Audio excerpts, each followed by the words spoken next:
어제 느르와르도 뇌병에 걸렸는데 80까지 그림을 그렸는데 내 그림은 지금도 발전하고 있어 그랬어. 나는 최근에 유튜브로 저거 봤거든. 치매 환자가 자기 초상화를 쭉 그린 거야. 근데 그거 전시에 대한 쇼츠였는데 그 처음에는 자기 초상화를 되게 막 트렌디하게 팝아트처럼 그렸어. 그러다가 이제 점점 사실화로 사실화 그림 소묘로 넘어가다가 나중에는 이게 되게 좀 너무 심플하게 그리게 돼. 그러다가 막 낙서처럼 그리게 되고 나중에는 눈, 코, 입 자체를 못 그려서 그냥 약간 얼룩처럼 그리는 거야.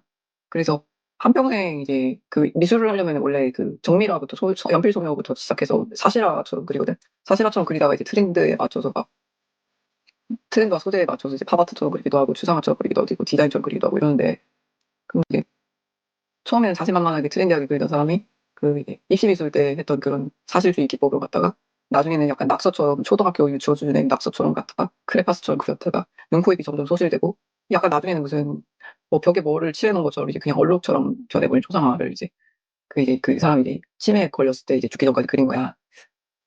근데 이제 이걸 사실 시간의 역순으로 보면은 이게 되게 완성도 있는 그림이거든. 근데 문제는 소멸해 가는 과정에서 그게 그림이 연작이 된 거기 때문에 슬픈 거야.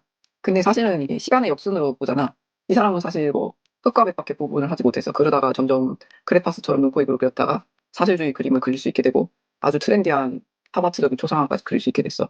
이렇게 역순으로 봤을 때는 이 사람이 일궈낸 아름다운 성장의 과정이야. 그래서 시간을 어떻게 보느냐. 우리가 왜 가지고 있던 것들을 점점 잃어버릴 때 되게 슬퍼하잖아. 근데 사실은 시간의 역순의 눈으로 봤을 때는 그게 아름다운 성장 과정이거든.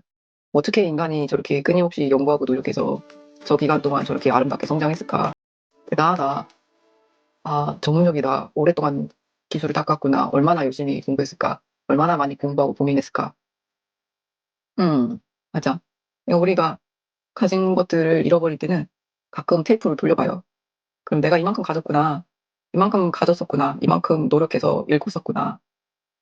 음, 그 생각을 해봐야 한번. 가지고 있던 걸 잃어버려서 슬프다가 아니야. 와, 대단하네. 여기까지 쌓아올렸구나. 그거 있잖아. 우리가 이제 돌탑 같은 거, 레고 탑 같은 거 쌓잖아. 그러면 점점 높아지잖아. 근데 이제 어떻게 돼? 그, 키즈 카페나 이런 데, 레고 박람회 같은 데 가면 레고로 막 탑을 쌓잖아. 미친듯이. 혹은 이제 모래성을 쌓거나.